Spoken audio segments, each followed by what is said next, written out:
Hey everyone, welcome back to another episode of What's Your Game Plan? Today I'm going to give you a quick guide on how to start a furniture store business online. Let's think about it. Almost everyone who owns a home or rents an apartment will be buying some kind of furniture, and that's why this business will always remain in demand. Retail furniture is a major industry all over the world, and it's currently valued at $120 billion each year. So if you like making people's homes feel special and you want to make some money doing it, here's how to get started.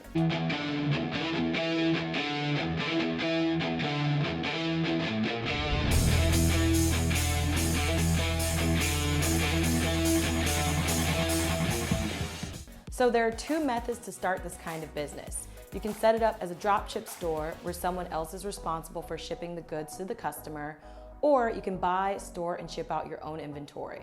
Once you choose a method, proceed to step 1.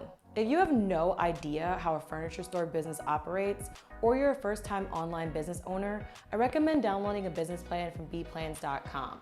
Their business plans outline exactly how this is supposed to work and what you should expect. Whether you choose the dropship method or to buy your own inventory, the supplier research process is still exactly the same. If you want to get started right away and you don't have a lot of money to buy inventory, you'll want to head over to Google and just type in these words: dropship furniture suppliers or furniture dropship program. This will give you access to thousands of products to sell in your online store right away without actually needing to buy any of them. If you do have some money and you want to manage your own inventory and keep products in your own warehouse to ship, just Google the words wholesale furniture suppliers. As you can see, the listings will update and you can now find a supplier to buy in bulk from. Now, when you've got all this sorted, it's time to officially register your business. You won't be able to buy wholesale furniture or even work with a dropship supplier until this is completed. You need to register and apply for a federal EIN number, form an LLC or a corporation, and depending on what state you're in, you might need a reseller or retail merchant certificate as well, and that's going to allow you to buy products tax-free. I recommend using my corporation as they do have a variety of packages to choose from, but their most basic package will get you started right away. After you've chosen a name and you've officially registered your business, you can now open a business bank account. It's pretty easy to open, but they won't get you set up without having the legal incorporation paperwork and the EIN number that I just spoke about. You can work with a local bank that you're already using or just choose a new one. Branding is one of the most important parts of creating a furniture business because it's your brand's identity that will help shape your customers' beliefs and help them keep buying from you. I like Envato because they literally have tons of graphics for each and every single kind of business on demand. Furniture stores usually need to start with a logo, business cards, and some social media graphics. 99 Designs also has what they call the brand identity pack that gets you started right away. So the next step is to buy web hosting. I always recommend choosing Bluehost because they are the most reliable for e-commerce websites. With their packages, you'll also get a free domain, a free SSL, and access to 24/7 tech support, so you really can't beat it. Once you pay for the plan with Bluehost, you'll get your login credentials, and you'll want to save this information and deliver it to the web designer in the next step. If you don't know about Fiverr, it's a company that sells affordable web development and marketing services that get done really, really quick. All you need to do is type in what you want in the search bar, and it will reveal tons of people who are willing to help you get a website set up in less than 3 days.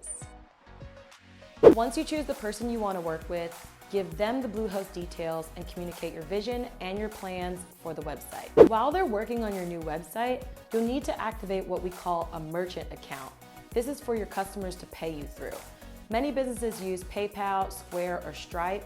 I personally like Square because they make it super easy for me to accept payments online, via my website, a payment link, or even over the phone. An account with Square is free, so when you sign up, just go ahead and give these details to the web designer to complete the integration process. Okay, so now that you're all set up, how will you actually make money? Here's what you need to know in order to take a check to the bank. Since you now own a furniture store, you can choose from a variety of items to sell. Right now, the most popular categories are home accessories, lighting, luxury homewares, and handmade furniture. The most popular products are living room and bedroom sets, sofas, coffee tables, shelves, and entertainment furniture. To bring in some extra cash, you can also start selling services like upholstery repair, cleaning services, custom design services, or even short-term furniture rentals. Anyone who owns or needs furniture will eventually need to buy these services, and why not buy them from your business? Now, I know what you're probably wondering, what's the price tag on this baby? Startup costs for the dropship model usually are from anywhere around $500 to $1,000 on average. But if you're planning to fund and store your own inventory, be prepared to drop the big bucks. Have a look at the bottom of this video, and if you can use any of these products or services, please feel free to make a purchase. Every sale helps support this channel and for me to keep bringing you the money-making tips. I'm also giving away my new marketing strategy book series for free. If you want it, just go to my website and enter in your email address and I'll send it to you right away. If you like this video or you know someone who needs to see this today, drop me a comment below, tag a friend, hit like, and give it a share. And until next time, guys, take care.